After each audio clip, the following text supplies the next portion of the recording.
500도를 500도로만 보면 아무것도 보이지 않는다. 국제과학기술 매체의 분석 보고서가 조용히 공개됐을.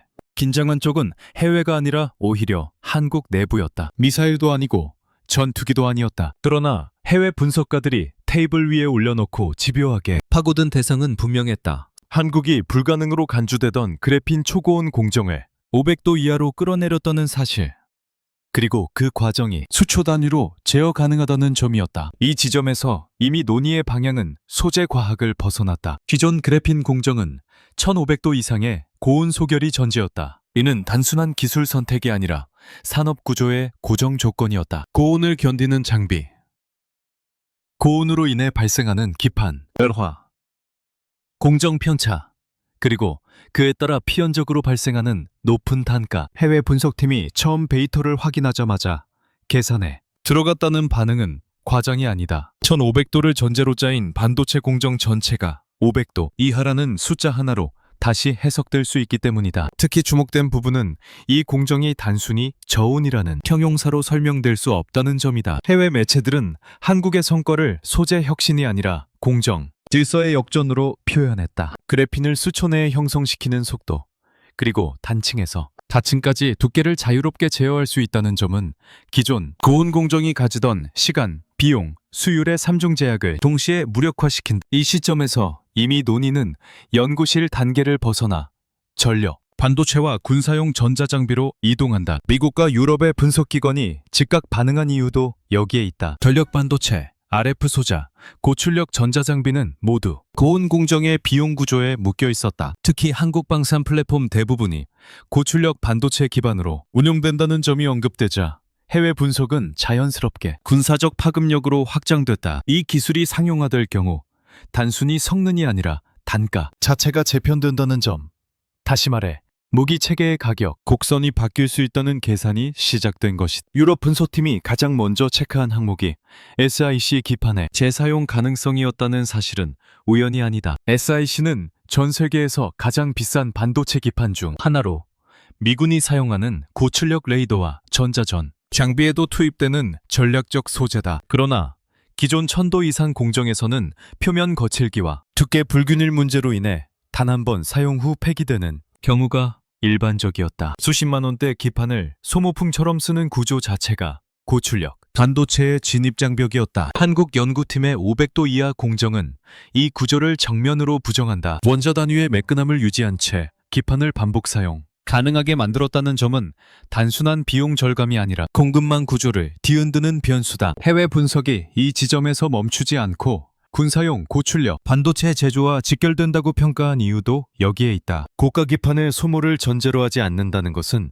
생산량 확대와 전시, 지속 운용 능력까지 동시에 제정해야 한다는 의미이기 때문이다. 미국의 소재 전문지가 니켈 촉매 도입을 통해 에너지 장벽을 낮추고 그래핀 재배열을 안정화시킨 과정을 군용, 고출력 반도체와 직결된 혁신으로 규정한 것도 같은 맥락이다. 이는 기존 고온 공정이 구조적으로 안고 있던 결함과 거칠기 문제를 한 번에 제거했다는 평가로 이어졌다. 한국 언론이 이 연구를 두고 고온 공정의 구조적 질서를 무너뜨렸다고 표현한 배경 역시 과장이 아니다. 문제는 여기서부터다. 해외 분석은 이 기술을 단순히 그래핀에 한정하지 않았다. GAN과 ALM 방막을 동일한 저온 방식으로 형성한 뒤 이를 거의 손상 없이 떼어내 이종 소재 위에 집적하는 2D 에피텍시. 공정 가능성이 언급되는 순간 미국과 일본조차 극도로 제한된 환경에서만 시도하던 영역이 한국의 실증 데이터로 넘어왔다. 이 시점부터 이 기술은 연구 성과가 아니라 통제 변수가 된다. 해외 기술자들이 충격을 받았다는 반응은 감정적 표현이 아니다. 고온 공정에서 절대 넘을 수 없다고 여겨졌던 결함, 밀도와 표면 거칠기 문제가 제거되면서 고성능 GAN과 ALL 반도체의 품질 한계가 한 단계 상승했다는 점은 곧바로 군사용 고출력 레이더, 전자빔 장비의 제작 단가와 직결된다. 단가가 최대 40% 이상 하락할 수 있다는 전망이 등장한 것도 이 지점이다. 이 모든 흐름을 종합하면 해외 매체들이 한국의 이번 실험을 차세대 전력기술의 분기점으로 규정한 이유는 명확하다. 이는 새로운 소재를 만든 사건이 아니라 고온을 전제로 움직이던 반도체, 방산산업의 비용 구조와 개발 속도를 동시에 흔들어 놓은 사건이기 때문이다. 그리고 이 변화가 실제 무기 체계로 연결될 경우 단순한 성능 비교로는 설명할 수 없는 격차가 발생할 가능성이 열리기 시작한다는 점에서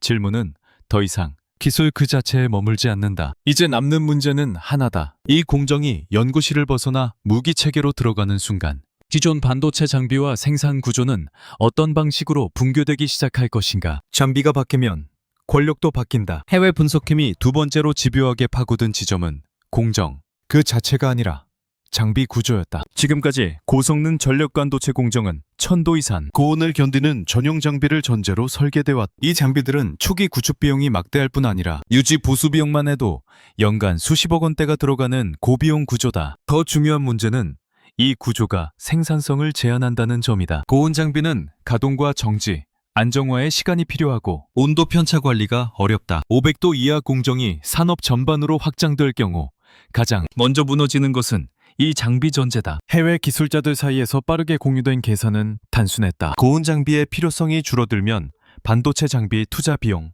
자체가 절반 가까이 감소할 수 있다는 것.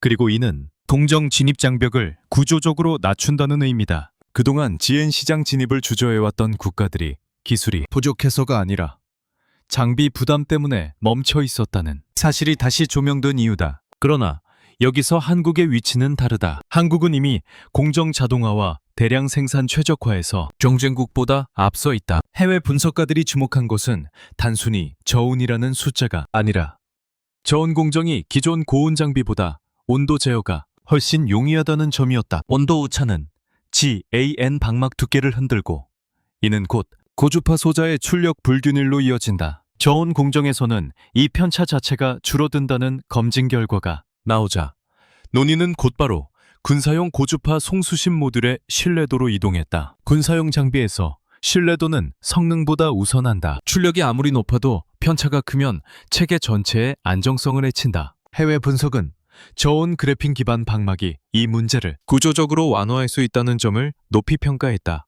특히 장시간 운용이 전제되는 레이더와 전자전 장비에서 발열 관리가 곧 수명과 직결된다는 점을 감안하면 발열 자체를 줄일 수 있는 방막 구조는 단순한 개선이 아니다. 이것 분석팀은 여기서 한 발 더 나아갔. 기존 무기 체계는 출력이 올라갈수록 발열이 급격히 증가해 장비 수명과 정확도를 동시에 깎아먹는 구조였다. 반면 새로운 방막 구조에서는 발열 자체가 감소해 전력, 효율이 눈에 띄게 개선될 수 있다는 평가가 나왔다. 이는 전자빔 무기나 첨단 센서와 같이 열적 안정성이 성능을 좌우하는 영역에서 특히 치명적인 차이를 만든다. 이 지점에서 해외 군사 분석가들은 한국군의 기존 전력 관리 기술을 다시 언급하기 시작했다. 한국군 장비가 장시간 작전에 최적화되어 있다는 평가는 이미 널리 알려져 있었고 이번 기술은 그 구조를 한 단계 더 강화할 수 있는 요소로 해석됐다. 다시 말해 새로운 공정이 단독으로 혁신적인 것이 아니라 기존 한국식 전력관리 체계와 결합될 때 효과가 증폭된다는 계산이다. 또 하나의 분석 포인트는 소재 국산화의 연쇄 효과였다. SIC는 미국과 일본이 시장 대부분을 장악하고 있는 분야로 한국은 그동안 수입 의존을 피할 수 없었다. 그러나 고가 기판을 반복 사용 가능한 자산으로 전환하는 저온 공정이 자리 잡으면 수입량을 줄이면서도 품질을 유지하는 자체 생태계가 가능해진다. 해외 분석팀은 이를 한국 방산산업의 공급망 안정성 관점에서 핵심 변수로 평가했다. 한국은 최근 대형 무기 수출을 연이어 성사시키며 세계적인 생산량을 소화하고 있다. 이 과정에서 가장 큰 리스크로 지적되어 온 것이 공급망의 불안정성이다. 특정 소재나 기판이 막히는 순간 납기 전체가 흔들린다. 그러나 SIC 재사용 기술이 상용화될 경우 장비 제작 주기가 단축되고 원가 부담이 줄어들며 수출 프로젝트의 안정성이 크게 높아진다는 전망이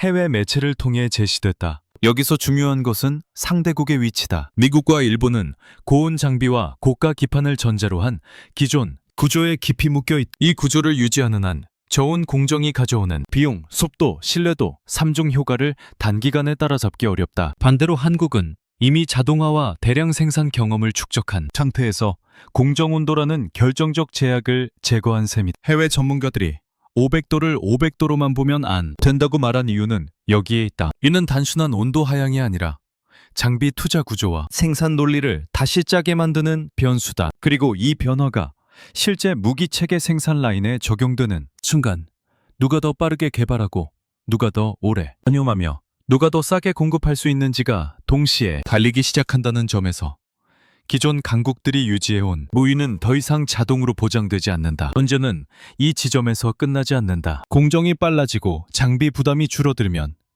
남는 것은 개발 속도의 문제다. 그리고 무기 체계에서 개발 속도가 곧 패권 이동의 신호라는 사실을 해외 분석가들조차 이제 숨기지 않고 언급하기 시작했다는 점이 다음 논의의 출발점이 된다. 속도가 무기가 되는 순간 해외 분석가들이 이번 연구를 두고 가장 노골적으로 반응한 지점은 생산 속도였다. 한국 연구팀이 제시한 데이터에서 기존 그래핀 제조 방식 대비 10배 이상 빠른 형성 속도가 확인되자 논의의 초점은 자연스럽게 성능에서 시간으로 이동했다. 무기 체계에서 시간은 단순한 효율 문제가 아니라 주도권의 문제다. 기술이 빨라질수록 패권은 이동한다. 기존 고온 그래핀 공정은 공정 시간 자체가 길 뿐 아니라 실패 비용이 크다. 한 번의 공정 오류는 곧바로 기판 폐기와 장비 재조정을 의미했고 이는 개발 일정 전반을 늘어뜨리는 구조적 요인이었다. 반면 한국의 저온 공정은 수초 단위로 형성 여부를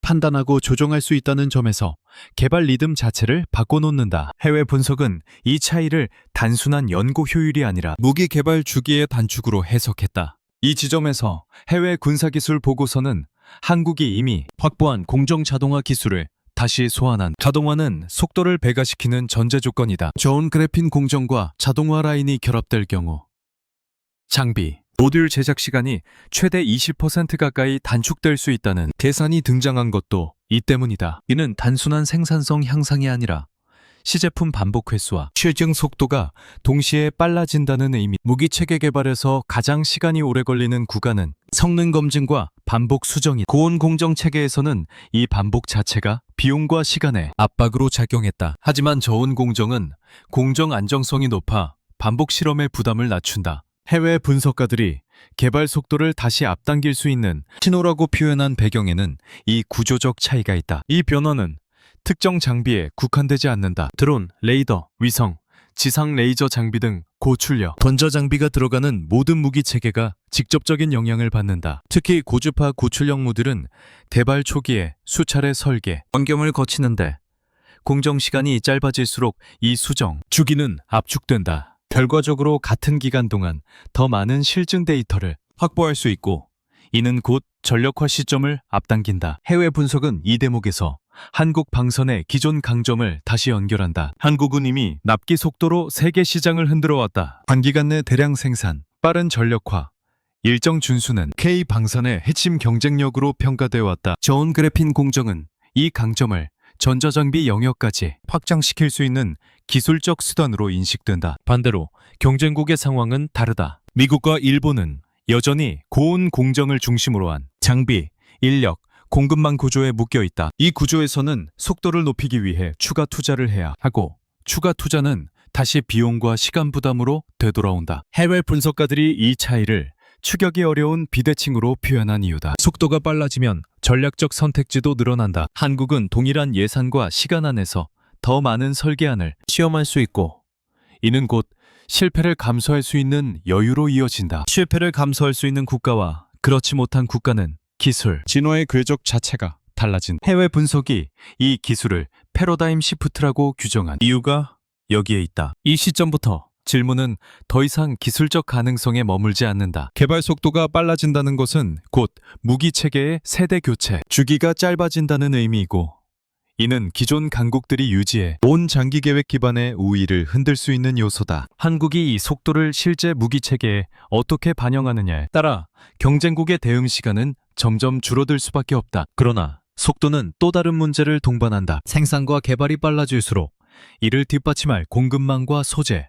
자립도가 따라오지 않으면 병목이 발생한다. 그리고 바로 이 지점에서 해외 분석은 다시 한번 한국의 SiC 재사용 기술과 공급망 구조를 다음 논의의 핵심으로 끌어올리기 시작한다. 공급망이 기술을 배신할 때 개발 속도가 빨라질수록 기술의 성패는 다른 곳에서 갈린. 고출력 전력 반도체의 핵심 소재인 SiC는 오랫동안 미국과 일본이 시장을 장악해왔고 한국은 구조적으로 수입 의존을 피할 수 없었다. 이 전제가 유지되는 한 아무리 공정이 빨라져도 병목은 외부에서 발생한다. 기존 고온 공정 체계에서 SIC 기판은 사실상 소모품이었다. 1000도 이상 공정으로 인해 표면 거칠기와 두께, 불균일 문제가 발생했고 결과적으로 기판은 한 번 사용 후 폐기되는 경우가 많았다. 해외 분석팀이 이 지점을 숨은 비용으로 지적해온 이유다. 기판 단가 자체도 높지만 폐기 전자를 깔고 움직이는 생산 구조는 장기 운용과 대량 생산에 치명적이다. 한국 연구팀의 500도 이하 공정이 여기서 다시 등장한다. 저온 공정은 기판의 원자단위 매끈함을 유지한 채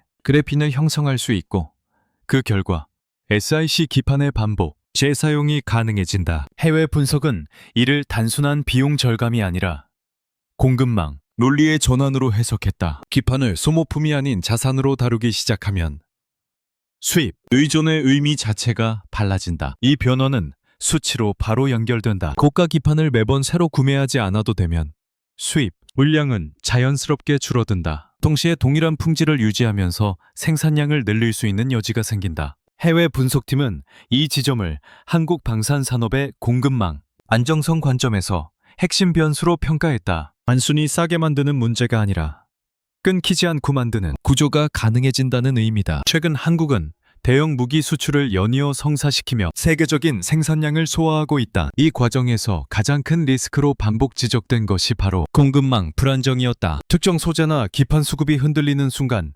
납기 전체가 영향을 받는다. 해외 매체들이 SIC 재사용 기술을 주목한 이유는 이 기술이 장비 제작 주기를 단축하고 원가 부담을 줄이는 동시에 납기 안정성을 높일 수 있기 때문이다. 여기서 경쟁국의 구조적 한계가 드러난다. 미국과 일본은 고온 공정과 고가 기판을 전제로 구축된 기존 생태계에 깊이 묶여 있다. 이 구조는 단기간에 바꾸기 어렵고 바꾸려면 막대한 전환 비용을 감수해야 한다. 반면 한국은 저온 공정을 통해 기판 사용 방식 자체를 바꾸는 쪽을 택했다. 해외 분석가들이 이를 경로 의존성에서의 이탈로 표현한 배경이다. 공급망 관점에서 이탈은 곧 전략적 자율성으로 이어진다. 외부 변수에 덜 흔들리는 생산 구조는 전시와 평시를 가리지 않고 의미를 가진다. 특히 고출력 반도체가 들어가는 레이더, 전자전 장비, 지향성 에너지 무기에서 소재 수급은 곧 전력 유지 능력과 직결된다. 해외 군사기술 분석이 이 지점을 민감하게 다룬 이유다. 그러나 공급망 안정성이 확보된다고 해서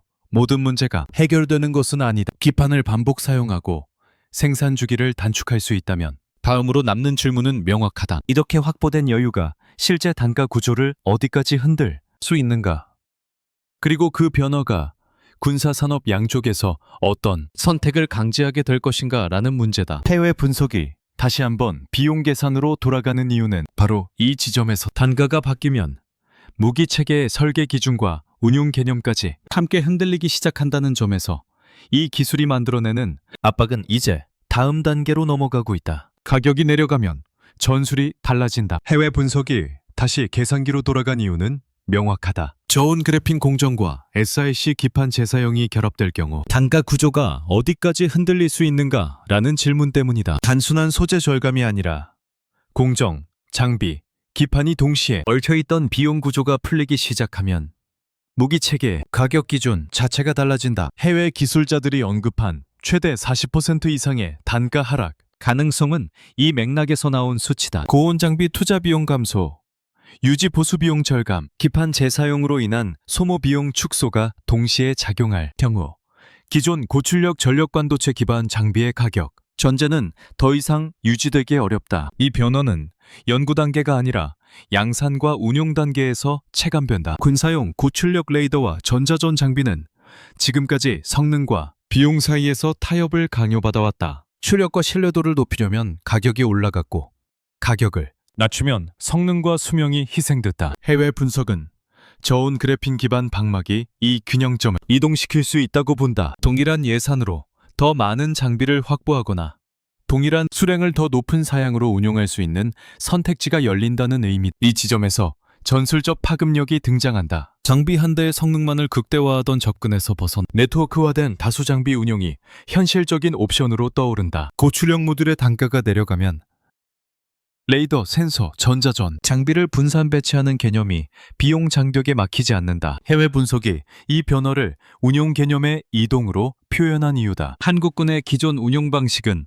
이 변화와 잘 맞물린다. 한국은 이미 다층방공, 분산 센서, 네트워크 중심 운용에 익숙하다. 여기에 고출력 전자장비의 단가가 낮아지면 기존 체계의 밀도를 높이거나 공백을 메우는 선택이 가능해진다. 해외 군사 분석가들이 한국군의 구조를 다시 들여다본 것도 이 때문이다. 반대로 경쟁국의 입장은 복잡해진다. 미국과 일본은 고가 장비 중심의 소수 정예 구조에 익숙하다. 이 구조는 단가가 내려갈수록 재평 압력을 받는다. 기존 체계를 유지할 것인지 아니면 더 많은 장비를 더 넓게 배치할 것인지 선택해야 한다. 그러나 이 선택은 단순한 전술 문제가 아니라 이미 구축된 산업 구조와 조달 체계 전체를 흔드는 문제다. 단가 하락은 수출 시장에서도 같은 압박을 만든다. 해외 매체들은 한국 방산이 대형 플랫폼뿐 아니라 고출력 전자장비와 모듈 단위에서도 경쟁력을 가질 수 있다고 분석했다. 가격 경쟁력은 단순한 할인 전략이 아니라 납기 유지비,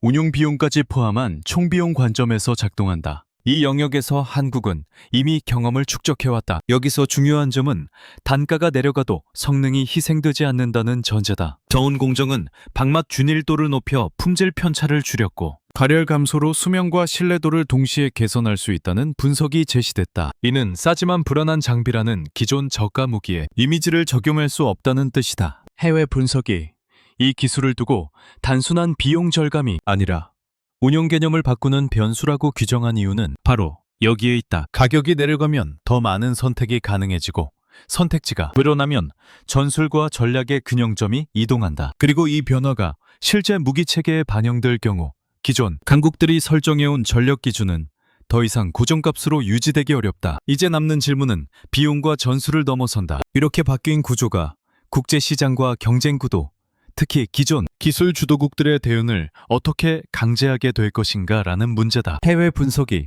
시선을 다시 바깥으로 돌리는 이유가 바로 이 지점에서 나타난다. 따라오지 못하는 이유가 구조에 있다. 단가와 운용 개념이 흔들리기 시작하면 다음 문제는 경쟁 구도다.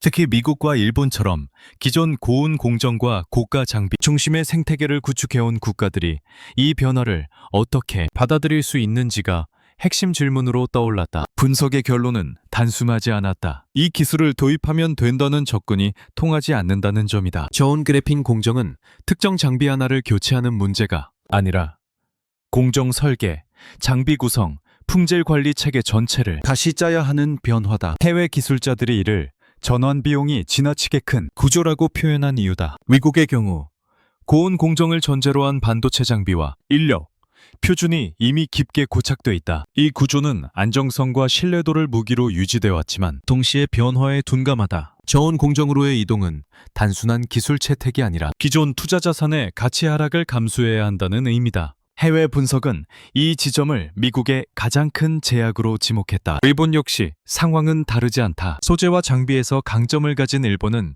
고품질, 고가 전략을 유지해왔다. 그러나 기판 재사용과 단가 하락이 전제되는 구조에서는 비싸지만 최고라는 포지션이 흔들린다. 해외 분석팀은 일본이 이 변화를 기술적으로 따라올 수는 있어도 산업 구조상 같은 속도로 움직이기는 어렵다고 평가했다. 이와 대비되는 한국의 위치는 명확하다. 한국은 상대적으로 늦게 고온 공정 중심의 생태계를 확장했기 때문에 전환 비용 부담이 낮다. 오히려 자동화와 양산 최적화 경험을 바탕으로 새로운 공정을 빠르게 흡수할 수 있는 조건을 갖추고 있다. 해외 분석이 한국을 기존 질서의 수혜자가 아니라 질서를 바꾸는 쪽으로 분류한 배경이다. 경쟁국의 또 다른 문제는 의사결정 구조다. 미국과 일본은 대규모 민관 협력과 표준화 과정을 거쳐야 공정 변화가 가능하다. 이는 신중함이라는 장점이 있지만 속도에서는 불리하다. 반면 한국은 비교적 짧은 의사결정 체계를 통해 연구 성과를 산업과 방산으로 연결해온 경험이 있다. 해외 분석은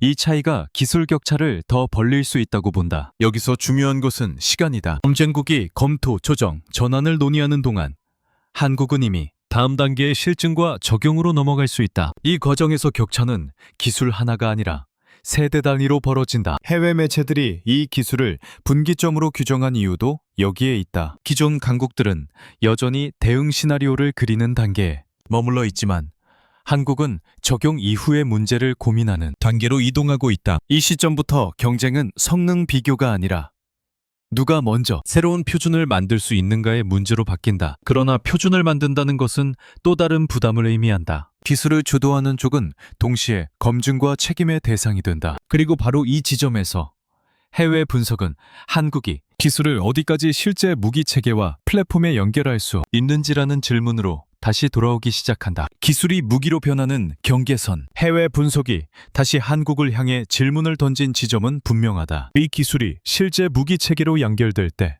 어디에서 가장 먼저 효과가 드러나는가라는 문제다. 연구 성과가 아무리 뛰어나도 무기 체계에 통합되지 못하면 전략적 의미는 제한된다. 그러나 이번 경우 해외 분석은 오히려 반대로 움직였다. 이미 연결될 수밖에 없는 구조가 만들어지고 있다는 평가가 등장했다. 가장 먼저 언급된 영역은 고출력 레이더와 전자전 장비다. 이들 장비는 성능과 발열, 신뢰도의 균형이 가장 까다로운 분야다. 저온 그래핀 기반 방막은 발열 감소와 균일도 향상에 동시에 가져오며 이는 곧 출력 상승 여력으로 이어진다. 해외 분석은 이 변화가 성능 향상이 아니라 설계 자유도의 확대로 작용한다고 본다. 설계 자유도가 넓어지면 플랫폼 통합이 쉬워진다. 기존에는 발열과 전력 문제로 특정 플랫폼에만 탑재 가능했던 장비들이 더 다양한 플랫폼으로 이동할 수 있는 여지가 생긴다. 지상 레이더, 해상 플랫폼, 항공기 탑재 장비까지 확장 가능성이 동시에 언급된 이유다. 이는 한국 방산 플랫폼의 범용성을 한 단계 끌어올릴 수 있는 변수로 해석된다. 이 지점에서 해외 분석은 한국 방산의 구조적 강점을 다시 끌어온다. 한국은 단일 무기 체계를 고립적으로 개발하기보다 플랫폼 간 공통 모듈화와 연계를 중시해왔다. 저온 공정으로 생산된 고출력 모듈은 이 전략과 잘 맞아떨어진다. 동일한 기술을 서로 다른 무기 체계에 빠르게 적용할 수 있는 조건이 마련되기 때문이다. 경쟁국의 상황은 다시 대비된다. 미국과 일본은 플랫폼별로 장비가 세분화돼 있고 각 체계마다 요구 조건이 다르다. 이는 최적화에는 유리하지만 빠른 확산에는 불리하다. 해외 분석은 이 구조가 저온 공정 기반 기술 확산 속도를 제한할 수 있다고 지적했다. 기술을 확보해도 어디까지 적용할지 결정하는데 시간이 걸린다는 의미다. 특히 전자전과 고주파 무기 영역에서 이 차이는 치명적이다. 전자전 장비는 빠른 개량과 반복 적용이 핵심인데 공정과 장비 통합 속도가 느리면 대응 자체가 늦어진다. 반면 한국은 이미 다양한 플랫폼의 전자장비를 통합해 온 경험을 축적해왔고 저온 공정은 이 경험을 가속하는 촉매로 작용할 수 있다. 해외 분석이 흥미롭게 본 부분은 이 기술이 특정 차세대 무기를 기다릴 필요가 없다는 점이다. 이미 운용 중인 체계에도 단계적 적용이 가능하다는 평가가 나왔다. 이는 전력 공백 없이 점진적 성능 상승이 가능하다는 의미이며 실제 전력 운용에서 매우 큰 차이를 만든다. 이 시점부터 논의는 기술 가능성에서 정책과 결정의 영역으로 이동한다. 기술은 이미 준비되어 있고 적용 가능한 체계도 존재한다. 남은 것은 어디에 먼저 적용할 것인가, 그리고 선택이 어떤 파급을 만들 것인가 라는 문제다. 해외 분석은 이 선택이 한국 방산의 다음 위치를 주정할 수 있다고 본다. 그리고 바로 이 지점에서 기술의 군사적 의미는 다시 한번 확장된다. 무기 체계 내부의 변화가 아니라 동맹과 수출, 그리고 국제 질서 속에서 이 기술이 어떤 위치를 차지하게 될 것인가라는 문제로 시선이 이동하기 시작한다. 동맹은 기술을 공유하지 않는다. 해외 분석의 마지막으로 도달한 지점은 기술 그 자체가 아니라 그 기술이 놓이게 될 국제적 위치였다. 저온 그래핀 공정이 무기 체계로 연결되는 순간 이 기술은 더 이상 연구 성과가 아니라 선택을 강제하는 자산이 된다. 동맹과 수출, 그리고 통제의 문제가 동시에 얽히기 때문이다. 가장 먼저 제기된 질문은 공유 가능성이다. 고출력 전력 반도체와 전자장비는 이미 민감 기술로 분류돼 왔다. 여기에 단가와 속도, 신뢰도를 동시에 바꾸는 공정이 더해질 경우 기존 동맹 구조는 그대로 유지되기 어렵다. 해외 분석은 이 기술이 함께 쓰기에는 너무 이르고 혼자 쓰기에는 너무 크다는 딜레마를 만든다고 지적했다. 미국을 중심으로 한 기존 동맹 체계는 기술 이전을 제한하는 방향으로 움직여왔다. 그러나 한국이 이 기술을 통해 생산 속도와 단가, 공급망 안정성까지 동시에 확보할 경우